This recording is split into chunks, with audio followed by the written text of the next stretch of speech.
Hello students, welcome to my channel Gautam की class. तो आज मैं BA BSc BCom first year वालों के लिए क्वालिफाइंग कोर्स एनवायरमेंटल स्टडीज़ 2024 का क्वेश्चन पेपर का फुल सोल्यूशन लेकर आया हूं, जो कि आपका 6 मई 2024 को एग्ज़ाम हुआ था। पेपर कोड हो जाता है आपका यहाँ पर 008। तो आज हम इस क्वेश्चन पेपर का फुल सोल्यूशन देखेंगे। काफ़ी रिसर्च के बाद ही मैंने सभी क्वेश्चंस के आंसर लगाए हैं। यदि आपको फिर भी किसी क्वेश्चंस के आंसर में डाउट होता है तो आप बेझिझक कमेंट में लिख सकते हैं, जिससे हम उसमें सुधार कर सकें। तो बने रहिए वीडियो के अंत तक। और वीडियो में आगे बढ़ने से पहले यदि आप हमारे चैनल पर नए हैं तो सब्सक्राइब जरूर करें, जिससे आपको हमारे आने वाले न्यू वीडियो नोटिफिकेशन समय पर मिल सके। तो आइए बिना टाइम वेस्ट के वीडियो को स्टार्ट करते हैं। यहाँ पर फर्स्ट क्वेश्चन आपका पूछा गया था, सलीम अली पक्षी अभयारण्य कहाँ पर स्थित है? तो ये छत्तीसगढ़ में स्थित है। ऑप्शन बी यहाँ पर आपका सही आंसर था। इसके बाद यहाँ पर नेक्स्ट है, अजैविक कारक का उदाहरण है। यहाँ पर ऑप्शन बी इसका राइट आंसर हो जाएगा मृदा। मृदा एक अजैविक कारक है। अजैविक कारक के अंतर्गत सभी निर्जीव वस्तुएं आती है। इसके बाद यहाँ पर नेक्स्ट है, फ्लाई एश में पाए जाने वाले हानिकारक ट्रेस धातु है। इसका राइट आंसर यहाँ पर ऑप्शन डी उपरोक्त सभी, यानी एंटीमनी, कैडमियम और आर्सेनिक। फ्लाई एश में ये सभी धातुएं पाई जाती है। इसके बाद यहाँ पर नेक्स्ट देखते हैं, पर्यावरण अध्ययन की वह शाखा है जिसमें विचार विमर्श किया जाता है। तो पर्यावरण के अंतर्गत मानविकी यानी ह्यूमैनिटीज़ का भी अध्ययन किया जाता है, सामाजिक का भी अध्ययन किया जाता है, जैविक और शारीरिक विज्ञान, इन सभी का अध्ययन किया जाता है। तो ऑप्शन बी यहाँ पर इसका राइट आंसर हो जाएगा। इसके बाद यहाँ पर नेक्स्ट देखते हैं, आवश्यक अधात्विक लवण है। यहाँ पर ऑप्शन डी इसका राइट आंसर है, कोयला, मिट्टी, सीमेंट, सिलिका। ये सभी अधात्विक लवण होते हैं, फिर भी इनका उपयोग मनुष्य अपनी आवश्यकताओं की पूर्ति के लिए करता है। इसके बाद यहाँ पर नेक्स्ट है, एकीकृत फसल प्रबंधन एक ऐसी प्रक्रिया है जिसमें आशय है। तो इसका राइट आंसर होता है यहाँ पर ऑप्शन सी, ए और बी दोनों। इसके अंतर्गत फसल वृद्धि के लिए पारंपरिक विधियों का भी प्रयोग किया जाता है और अकार्बनिक उर्वरक तथा पेस्टिसाइड्स के विकल्प के रूप में भी प्रयोग किया जाता है। इसके बाद यहाँ पर नेक्स्ट है, पारिस्थितिक तंत्र का क्रियात्मक पहलू है। तो यहाँ पर इसके सभी क्रियात्मक पहलू है। ऑप्शन डी इसका राइट आंसर है। ऊर्जा चक्रीकरण भी है, पोषक पदार्थों का चक्रीकरण भी है और खाद्य श्रृंखला भी है। यहाँ पर नेक्स्ट है, हिमालय पर्वत क्षेत्र में उगने वाले जंगलों को कहते हैं, तो उन्हें चौड़ी पत्तियों वाले वन कहते हैं। हिमालय क्षेत्र में सबसे ज़्यादा चौड़ी पत्तियों वाले जंगल देखने को मिलते हैं। इसके बाद यहाँ पर नेक्स्ट है, मृदा प्रदूषण का कारण है। तो यहाँ पर अम्ल वर्षा एक मृदा प्रदूषण का कारण है, जबकि यहाँ पर ओजोन एरोसोल नहीं है। अम्लीय वर्षा जो होती है वह मृदा में मिलकर मृदा को प्रदूषण करती है। इसके बाद यहाँ पर नेक्स्ट है, पृथ्वी पर पाई जाने वाले सभी प्रजातियों का पारस्परिक क्रिया के साथ साथ अपने पर्यावरण पर प्रभाव को संयुक्त रूप से कहते हैं, तो उसे बायोस्फीयर कहते हैं। यहाँ पर ऑप्शन सी इसका राइट आंसर हो जाएगा, जैवमंडल, जिसे हिंदी में जैवमंडल भी कहा जाता है। इसके बाद यहाँ पर नेक्स्ट है, भूजैव रासायनिक चक्रीकरण में रासायनिक तत्व अथवा अणु गुजरते हैं, तो वे सभी जैवमंडल, भूमंडल, वायुमंडल तथा जलीय मंडल में सभी में गुजरते हैं। यहाँ पर ऑप्शन सी इसका राइट आंसर हो जाएगा, biosphere, lithosphere, atmosphere and hydrosphere. इसके बाद यहाँ पर आपका नेक्स्ट क्वेश्चन पूछा गया था, इनमें से किसे वृहद स्तर का समुद्री तट नहीं माना जाता है? इसका राइट आंसर हो जाएगा यहाँ पर ऑप्शन डी, मृदीय तट यानी क्लेय शोर। इसके बाद यहाँ पर नेक्स्ट क्वेश्चन है, निम्न तथा उच्च लहरें कहलाती है, तो उन्हें नीप टाइड कहा जाता है। ऑप्शन बी इसका राइट आंसर हो जाएगा। इसके बाद यहाँ पर नेक्स्ट है, वर्तमान में भारत में कुल ऊर्जा उत्पादन में अक्षय ऊर्जा का हिस्सा है, तो इसका ऑप्शन डी यहाँ पर राइट आंसर हो जाएगा, 25 से 30%। इसके बाद यहाँ पर नेक्स्ट है, जोखिम का मूल्यांकन, पर्यावरणीय प्रभाव मूल्यांकन इन अर्थों में भिन्न है। इसका राइट आंसर ऑप्शन डी यहाँ पर, पर्यावरण पर मानव प्रभाव पर विचार। इसके बाद नेक्स्ट देखते हैं, पर्यावरण संरक्षण अधिनियम भारत में कब लागू हुआ? इसका राइट आंसर है ऑप्शन सी यहाँ पर 1986 में, यानी 1986 में। इसके बाद नेक्स्ट है, वह आबादी जहाँ से नमूना लिया जाता है कहलाती है, तो उसे टारगेट पॉपुलेशन कहा जाता है, यानी लक्षित आबादी, इसे लक्ष्य आबादी भी कहा जाता है। इसके बाद यहाँ पर नेक्स्ट है, फुफ्फुस इडिमा का कारण है, तो इसका कारण होता है नाइट्रस ऑक्साइड। नेक्स्ट यहाँ पर, निम्न में से कौन सी खाद्य श्रृंखला सही है? तो यहाँ पर ऑप्शन ए राइट आंसर है, यानी पादप प्लवक, जंतु प्लवक, कछुआ और केकड़ा। पादप प्लवक को जंतु प्लवक खा जाते हैं और जंतु प्लवक को कछुआ और कछुए को केकड़ा खा जाता है। इसके बाद हम नेक्स्ट देखते हैं, यहाँ पर किसके अनुसार एक ही स्थान पर दो प्रजाति नहीं रह सकती? तो इसका राइट आंसर ऑप्शन सी यहाँ पर, गोस का परिकल्पना, यानी गोस का हाइपोथेसिस। इसके बाद यहाँ पर नेक्स्ट है, दो जीवों के बीच का संबंध जिसमें एक को लाभ तथा दूसरे को हानि होती है कहलाता है, तो उसे परजीविता कहा जाता है। तो ऑप्शन बी यहाँ पर परजीविता राइट आंसर हो जाएगा। इसके बाद यहाँ पर नेक्स्ट देखते हैं, निम्न में से भारत में पाई जाने वाली आयुसियन द्वारा नामित कौन सी प्रजाति विलुप्ति के खतरे में नहीं है? तो यहाँ पर पहली 3 एशियाई शेर, बंगाल चीता, भारतीय श्वेत रंपड़ गिद्ध ये सभी खतरे में है, जबकि पर्वतीय गोरिल्ला खतरे में नहीं है। तो ऑप्शन डी इसका राइट आंसर हो जाएगा। इसके बाद यहाँ पर नेक्स्ट है, निम्नलिखित में से कौन से पारिस्थितिक तंत्र की नेट प्राथमिक उत्पादकता प्रति वर्ग मीटर सबसे कम है? इसका ऑप्शन सी राइट आंसर हो जाएगा, खुला समुद्र। नेक्स्ट यहाँ पर प्रत्येक उपभोक्ता स्तर पर ऊर्जा संचय की दर कहलाती है। इसका राइट आंसर यहाँ पर ऑप्शन डी, द्वितीयक उत्पादकता। इसके बाद यहाँ पर नेक्स्ट है, पीटी मृदा पाई जाती है, तो यह केरल में पाई जाती है। नेक्स्ट है, भूरी वन मृदा कहलाती है, तो भूरी वन मृदा कहलाती है एंटीसोल। इसके बाद यहाँ पर नेक्स्ट क्वेश्चन है, किसी नए क्षेत्र में किसी प्रजाति के स्थापित होने की प्रक्रिया को कहते हैं, तो उसे एक्सिस कहा जाता है, यानी इसे एसेसिस भी कह सकते हैं, तो इसे एक्सिस कहा जाता है। ऑप्शन सी राइट आंसर हो जाएगा। पर नेक्स्ट यहाँ पर शैवाल जैव उर्वरक बना होता है, तो ये नील हरे शैवाल तथा एजोला से बना होता है, यानी blue green algae and azolla. Next यहाँ पर अवक्षेपण का पता लगाने में निम्नलिखित में से कौन सा उपग्रह सहायक है? इसका राइट आंसर यहाँ पर ऑप्शन बी, TRMM। नेक्स्ट यहाँ पर बरमूडा घास एलर्जी एक प्रकार है, तो यह वायुजनित एलर्जी का एक प्रकार है। नेक्स्ट है, एल नीनो प्रभाव मार्च में समाप्त हो जाता है तथा दोबारा दिखाई देता है, तो दोबारा दिसंबर में दिखाई देता है। इसके बाद नेक्स्ट यहाँ पर भारतीय संविधान में स्वच्छ पर्यावरण का अधिकार सुनिश्चित किया गया है। यहाँ पर ऑप्शन सी अनुच्छेद 21 इसका राइट आंसर है। नेक्स्ट है, ऊर्जा प्रवाह के वाई आकृति के मॉडल में एक भुजा शाकाहारी उपभोक्ता को दर्शाती है तथा दूसरी भुजा दर्शाती है। इसका राइट आंसर ऑप्शन बी हो जाएगा यहाँ पर, जैव अपघटक को। इसके बाद यहाँ पर नेक्स्ट है, यूट्रिफिकेशन से तात्पर्य है, तो यूट्रिफिकेशन से तात्पर्य होता है जलीय स्रोत में अतिरिक्त पोषण के कारण जलीय वनस्पति से भर जाना, इसे ही यूट्रोफिकेशन कहा जाता है। नेक्स्ट है, अल्फा विविधता शब्द से तात्पर्य है, तो इससे तात्पर्य होता है प्रजाति विविधता से। नेक्स्ट यहाँ पर 5 जून मनाया जाता है, तो 5 जून को प्रत्येक वर्ष विश्व पर्यावरण दिवस मनाया जाता है। नेक्स्ट है, सर्वाधिक स्थायी पारिस्थितिकी तंत्र है, यहाँ पर ऑप्शन सी समुद्र राइट आंसर है। नेक्स्ट यहाँ पर निम्नलिखित में से कौन से जैविक कारक है जो जैविक आबादियों की संरचना तथा संगठन को प्रभावित कर सकते हैं? तो यहाँ पर ऑप्शन डी इसका राइट आंसर हो जाएगा, उपरोक्त सभी है। यहाँ पर पोषक पदार्थों की उपलब्धता, मृदे पीएच, प्रकाश की तीव्रता, ये सभी है। अवक्षेपण, वायु ताप, शिकार, प्रतिद्वंदिता और बीमारी, ये सभी जैविक कारण हैं जो जैविक आबादी की संरचना तथा संगठन को प्रभावित कर सकते हैं। इसके बाद यहाँ पर नेक्स्ट देखते हैं, प्रकाश रासायनिक स्मोक का मुख्य घटक है, तो यहाँ पर ऑप्शन ए नाइट्रोजन के ऑक्साइड राइट आंसर है। इसके बाद नेक्स्ट है, यहाँ पर किसी भौगोलिक स्थान में किसी प्रजाति की पारिस्थितिक अवस्था विलक्षण होने से तात्पर्य है, तो इसका राइट आंसर है ऑप्शन बी यहाँ पर, अंतर्जात प्रजाति यानी एंडेमिक स्पीसीज। नेक्स्ट है, मृतोपजीवी खाद्य श्रृंखला की शुरुआत होती है, तो इसकी शुरुआत होती है मृत कार्बनिक पदार्थ से यानी डेड ऑर्गेनिक मैटर से। नेक्स्ट है, अम्ल वर्षा की प्रकृति से क्षति होती है, तो यहाँ पर ऑप्शन डी इसका राइट आंसर है, संक्षारण यानी कोरोसिव। नेक्स्ट है, पारिस्थितिक पिरामिड की शुरुआत का आधार निम्नलिखित में से कौन हमेशा होता है? तो यहाँ पर ऑप्शन बी उत्पादक राइट आंसर है, यानी प्रोड्यूसर।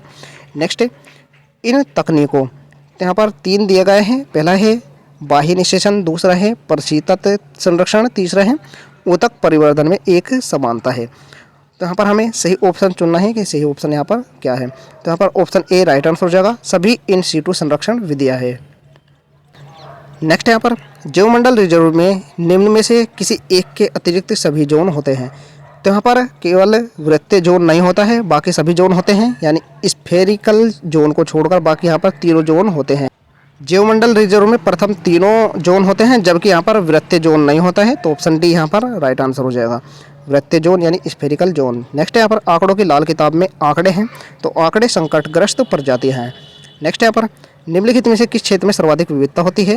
यहाँ पर ऑप्शन बी इसका राइट आंसर हो जाएगा, मूंगे की चट्टान। नेक्स्ट है, BOD से तात्पर्य है, तो BOD से तात्पर्य होता है जीव रासायनिक ऑक्सीजन मांग यानी बायोकेमिकल ऑक्सीजन डिमांड। यहाँ पर नेक्स्ट क्वेश्चन है, ओजोन दिवस है, तो ओजोन दिवस 16 सितंबर को मनाया जाता है। नेक्स्ट यहाँ पर इनमें से कौन सा अक्षय स्रोत है? तो यहाँ पर अक्षय स्रोत है जल शक्ति, सौर और पवन ऊर्जा। इसके बाद यहाँ पर नेक्स्ट है, पारिस्थितिकी अनुक्रमण में अंतर्मध्य विकास प्रावस्था कहलाती है, तो उसे सीयर कहा जाता है। नेक्स्ट है, लाल किताब कौन प्रकाशित करता है? तो यह IUCN प्रकाशित करता है। IUCN की फुल फॉर्म होती है international union for the conservation of nature and natural resources. इसके बाद यहाँ पर नेक्स्ट है, मृदीय सतह को तिनके पत्तियाँ अथवा घास से ढकना कहलाता है, तो उसे मल्चिंग कहा जाता है। नेक्स्ट है, जल प्रदूषण से होने वाली व्याधि नहीं है, तो यहाँ पर एड्स जो है वह जल प्रदूषण से नहीं होता है, जो कि वायरस से होता है। नेक्स्ट यहाँ पर COD से तात्पर्य है, तो इससे तात्पर्य होता है केमिकल ऑक्सीजन डिमांड, यानी रासायनिक ऑक्सीजन मांग। नेक्स्ट है पोषण स्तर बनते हैं, तो यहाँ पर ऑप्शन डी इसका राइट आंसर है खाद्य श्रृंखला से संबंधित जीव के। नेक्स्ट है अपशिष्ट प्रबंधन में 3R सिद्धांत से तात्पर्य है, तो इससे तात्पर्य होता है न्यूनीकरण, पुनर्उपयोग और पुनर्चक्रीकरण, यानी रिड्यूस, रीयूज एंड रिसाइकल। इसके बाद नेक्स्ट यहाँ पर भारत में 1936 में स्थापित प्रथम राष्ट्रीय उद्यान है, तो भारत में प्रथम राष्ट्रीय उद्यान था जिम कॉर्बेट राष्ट्रीय उद्यान। नेक्स्ट यहाँ पर एक्वेरियम एक पारिस्थितिक तंत्र है, तो एक्वेरियम एक जलीय पारितंत्र भी है और यह एक कृत्रिम पारितंत्र भी है, तो ऑप्शन डी यहाँ पर राइट आंसर हो जाएगा, दोनों ए तथा सी। नेक्स्ट है सभी उपभोक्ता हैं, तो सभी उपभोक्ता है यहाँ पर विषम भक्षी यानी हेट्रोट्रोप्स। नेक्स्ट है अमोनिया का नाइट्रेट में परिवर्तन कहलाता है, तो इसे नाइट्रिफिकेशन कहते हैं। नेक्स्ट है वृक्षों को कटान तथा उनमें आग लगाना तथा परिणामी राख पर फसलों को उगाना क्या कहलाता है, तो उसे झूम कृषि कहा जाता है। नेक्स्ट है दोनों शक्ति तथा उर्वरक प्राप्त होते हैं, तो ये जीवभार संस्थान से प्राप्त होते हैं, यानी बायोगैस प्लांट। नेक्स्ट यहाँ पर वनस्पति के अध्ययन की आधुनिक तकनीक है, तो यहाँ पर रिमोट सेंसिंग इसका राइट आंसर है। नेक्स्ट है उस क्षेत्र को जहाँ दो पारिस्थितिक तंत्र आपस में जुड़ते हैं, तो उसे इकोटोन कहा जाता है। नेक्स्ट है खाद्य जाल बनता है, तो खाद्य जाल उपरोक्त सभी से बनता है, एकल खाद्य श्रृंखला से भी बनता है और बहुसंख्यक स्वतंत्र खाद्य श्रृंखला से भी बनता है और बहुसंख्यक परस्पर संबंधित खाद्य श्रृंखलाओं से भी बनता है। नेक्स्ट यहाँ पर जैव विविधता शब्द बनाया है, तो यह WG रोजेन द्वारा बनाया गया है। नेक्स्ट है वायुमंडल में ऊर्जा वापस किस रूप में जाती है, तो यह ऊष्मा के रूप में जाती है, यहाँ पर ऑप्शन सी राइट आंसर हो जाएगा, हैट यानी ऊष्मा। नेक्स्ट है एक जीव के अध्ययन को कहते हैं, तो उसे सिन इकोलॉजी कहा जाता है। नेक्स्ट यहाँ पर फोगोट्रोफिक प्रकार का पोषण पाया जाता है, तो ये उत्पादक, उपभोक्ता, अपघटक सभी में पाया जाता है, तो ऑप्शन डी इसका राइट आंसर है, उपरोक्त सभी। नेक्स्ट देखते हैं ई अपशिष्ट का उदाहरण है, तो ई अपशिष्ट का उदाहरण यहाँ पर मोबाइल फ़ोन। ई अपशिष्ट के अंतर्गत इलेक्ट्रॉनिक डिवाइस आते हैं जो कि अपशिष्ट के रूप में होते हैं, तो यहाँ पर ऑप्शन बी मोबाइल फ़ोन इसका राइट आंसर है। इसके बाद नेक्स्ट यहाँ पर निम्नलिखित में से कौन सी व्याधि जल जनित नहीं है, तो यहाँ पर मीजल्स इसका राइट आंसर हो जाएगा, बाकी टाइफाइड, हैजा, हेपेटाइटिस, जबकि यहाँ पर सभी जल के द्वारा होते हैं। नेक्स्ट यहाँ पर इनमें से कौन सा जीव पारिस्थितिक तंत्र की गुणवत्ता को मापने में प्रयुक्त होता है, इसका राइट आंसर यहाँ पर जैव संसूचक यानी बायो इंडिकेटर्स। नेक्स्ट यहाँ पर निम्नलिखित में से कौन सा तथ्य सही नहीं है, तो यहाँ पर ओजोन श्वसन के लिए नुकसानदायक नहीं है, यह ऑप्शन यहाँ पर गलत दिया गया है, बाकी सभी यहाँ पर सही दिए गए हैं। ओजोन जो है वह श्वास रोग के लिए नुकसानदायक होती है, जबकि यहाँ पर लिखा गया है नहीं होती है, तो यही ऑप्शन यहाँ पर गलत दिया गया है, बाकी सभी सही दिए गए हैं। ग्लोबल वार्मिंग पृथ्वी के जलवायु तंत्र के औसत तापमान में वृद्धि को कहते हैं और यूट्रोफिकेशन जलीय निकायों में दिखता है और ग्रीन हाउस प्रभाव वायु प्रदूषकों का प्राकृतिक प्रतिक्रिया है, तो ये सभी ऑप्शन यहाँ पर सही है। इसके बाद यहाँ पर नेक्स्ट देखते हैं ओजोन है, तो ओजोन द्वितीयक वायु प्रदूषक है। नेक्स्ट है इनमें से कौन सा जैव निम्नीकरण होने वाला अपशिष्ट है, यहाँ पर अंडखोल यानी एग सेल इसका राइट आंसर है। नेक्स्ट है वायुमंडलीय आर्द्रता को मापता है, तो यहाँ पर हाइग्रोमीटर मापता है, ऑप्शन सी राइट आंसर है। इसके बाद नेक्स्ट है भारत सरकार ने किस वर्ष को जल वर्ष रूप घोषित किया, इसका राइट आंसर है ऑप्शन डी यहाँ पर 2007। भारत सरकार ने 2007 को जल वर्ष के रूप में घोषित किया था। नेक्स्ट है किस प्रकार का पारिस्थितिक तंत्र संधारणीय होता है, तो यहाँ पर ऑप्शन इसका राइट आंसर है जिसमें सभी प्रजातियाँ एक संतुलन में होती हैं वही सस्टेनेबल होता है। इसके बाद नेक्स्ट यहाँ पर व्यापक श्रृंखला के जननिक प्रसार वाली पादप प्रजातियाँ स्थानिक आबादी के रूप में विकसित होती है कहलाती है, तो उसे बायोम कहा जाता है। नेक्स्ट यहाँ पर द्वितीयक अनुक्रमण के बारे में सत्य कथन है, तो यहाँ पर ऑप्शन बी इसका राइट आंसर है वनरहित स्थान पर होता है। द्वितीयक अनुक्रमण जो है वह वनरहित स्थान पर ही होता है। इसके बाद यहाँ पर नेक्स्ट है जल शक्ति स्टेशन में उत्पन्न ऊर्जा होती है, तो यहाँ पर ऑप्शन सी इसका राइट आंसर है प्रदूषण रहित तथा अक्षय होती है, क्योंकि जल शक्ति जो है वह एक ऊर्जा का स्वच्छ स्रोत है, उसमें किसी प्रकार का प्रदूषण नहीं होता है और वह रिन्यूएबल भी है। नेक्स्ट यहाँ पर निम्नलिखित में से कहाँ पर ब्रैकिश वाटर पारिस्थितिक तंत्र पाया जाता है, यहाँ पर ऑप्शन सी इसका राइट आंसर हो जाएगा डेल्टा में। नेक्स्ट है विभिन्न राज्यों में भूमिगत जल के प्रदूषण के लिए इनमें से कौन सा जिम्मेदार है, तो यहाँ पर ऑप्शन बी राइट आंसर है फ्लोराइड। फ्लोराइड से भूमिगत जल प्रदूषण होता है। नेक्स्ट है जीवभार ऊर्जा का विश्व का सबसे बड़ा संभावित स्रोत है, तो यहाँ पर ऑप्शन ए इसका राइट आंसर है जंतु अपशिष्ट यानी एनिमल वेस्ट। नेक्स्ट यहाँ पर खनन में शामिल निम्नलिखित में से कौन सा सबसे बड़ा पर्यावरण मृदा है, इसका राइट आंसर यहाँ पर ऑप्शन डी उपरोक्त सभी यानी वायु प्रदूषण, जल प्रदूषण और मृदा अपरदन। खनन के कारण यहाँ पर तीनों प्रकार के प्रदूषण होते हैं, वायु, जल और मृदा, तीनों ही प्रदूषण होते हैं। इसके बाद यहाँ पर नेक्स्ट है जल भराव में। तो जल भराव में मृदा जड़ क्षेत्र सिंचाई की अधिकता से संतृप्त हो जाता है। नेक्स्ट यहाँ पर एक नदी में BOD के मान का अधिक होना बताता है। तो इसका राइट आंसर ऑप्शन ए यहाँ पर उच्च स्तर पर प्रदूषित। नेक्स्ट है सुपरसोनिक जेट से किसका विरलन होने से वायु प्रदूषण होता है। इसका राइट आंसर हो जाएगा यहाँ पर ओजोन परत, ऑप्शन सी राइट आंसर हो जाएगा ओजोन परत। नेक्स्ट है भारत में कौन सा हॉटस्पॉट है। तो भारत में पश्चिमी घाट एक हॉटस्पॉट है। नेक्स्ट है जैव विविधता। तो जैव विविधता भूमध्य रेखा की तरफ जाने पर बढ़ती है। नेक्स्ट है जल संरक्षण में सबसे बड़ी समस्या किसकी मात्रा में कमी है। तो इसका राइट आंसर यहाँ पर वाष्पीकरण में अवक्षेपण को कोई ना कोई टेक्निक लगाकर रोका जा सकता है, जबकि बह गए जल को भी रोका जा सकता है उसे रोककर, और भूमिगत जल में भी किसी प्रकार से इसे भी टेक्निक के द्वारा संरक्षण इसका किया जा सकता है। जबकि यहाँ पर वाष्पीकरण का संरक्षण हो पाना जो है एक कठिन बात है, इसका संरक्षण नहीं हो सकता है। तो इसलिए यहाँ पर ऑप्शन डी इसका राइट आंसर है वाष्पीकरण में। नेक्स्ट किसी समुद्री खाद्य श्रृंखला में जैसे प्लवक, छोटी मछली, बड़ी मछली और शार्क, इनमें से किसकी आबादी सबसे कम है। तो यहाँ पर इसका राइट आंसर हो जाएगा ऑप्शन सी, बड़ी मछली की आबादी सबसे कम होगी, क्योंकि यहाँ पर शार्क जो है वह सबसे ज़्यादा शिकार जो है बड़ी मछली का ही करेगी, इसलिए बड़ी मछली की आबादी ही सबसे कम होगी। नेक्स्ट क्वेश्चन है घास जो सूर्य से ऊर्जा ग्रहण करती है एक उदाहरण है। तो यह उत्पादक का उदाहरण है। नेक्स्ट है संधारणीय ऊर्जा। तो संधारणीय ऊर्जा स्वच्छ भी होती है और अधिक लंबे समय तक उपयोग किया जा सकता है। तो ऑप्शन सी यहाँ पर राइट आंसर हो जाएगा, दोनों ए तथा बी। नेक्स्ट है बेमेल जोड़े को पहचाने। तो यहाँ पर ऑप्शन सी प्रेरी अधिपादा इसका राइट आंसर है। इसके बाद नेक्स्ट है यहाँ पर आबादी का निम्नलिखित में से कौन सा गुण नहीं है। तो यहाँ पर आबादी का स्तरीकरण गुण नहीं है, बाकी यहाँ पर सभी गुण हैं। आबादी में जन्म दर, मृत्यु दर और लिंगानुपात तीन होते हैं, जबकि स्तरीकरण यानी स्ट्रेटिफिकेशन नहीं होता है, इसलिए यहाँ पर ऑप्शन डी इसका राइट आंसर है स्तरीकरण। नेक्स्ट है यहाँ पर वाष्प है। तो वाष्प एक गैस है। इसके बाद नेक्स्ट है दिन में किस वक्त अपेक्षित आर्द्रता सामान्य तौर पर सबसे कम होती है। इसका राइट आंसर है ऑप्शन ए यहाँ पर जब वायु का तापमान सर्वाधिक हो।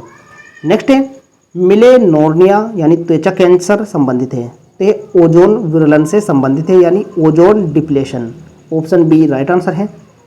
ये आपका 2024 का एनवायरमेंटल स्टडीज़ का क्वेश्चन पेपर था। सभी क्वेश्चंस के आंसर मैंने आपको बताए हैं। यदि आपको किसी भी आंसर में डाउट लगता है तो आप कमेंट में लिख सकते हैं। काफ़ी रिसर्च के बाद ही मैंने आपको सभी क्वेश्चंस के आंसर बताए हैं। आशा करता हूँ आपको ये वीडियो हेल्पफुल लगी होगी। वीडियो पसंद आए तो लाइक जरूर करें, चैनल पर न तो सब्सक्राइब जरूर करें, जिससे आपको हमारी आने वाली न्यू वीडियो नोटिफिकेशन समय पर मिल सके। मिलते हैं ऐसी न्यू वीडियो के साथ, तब तक के लिए बाय बाय, टेक केयर।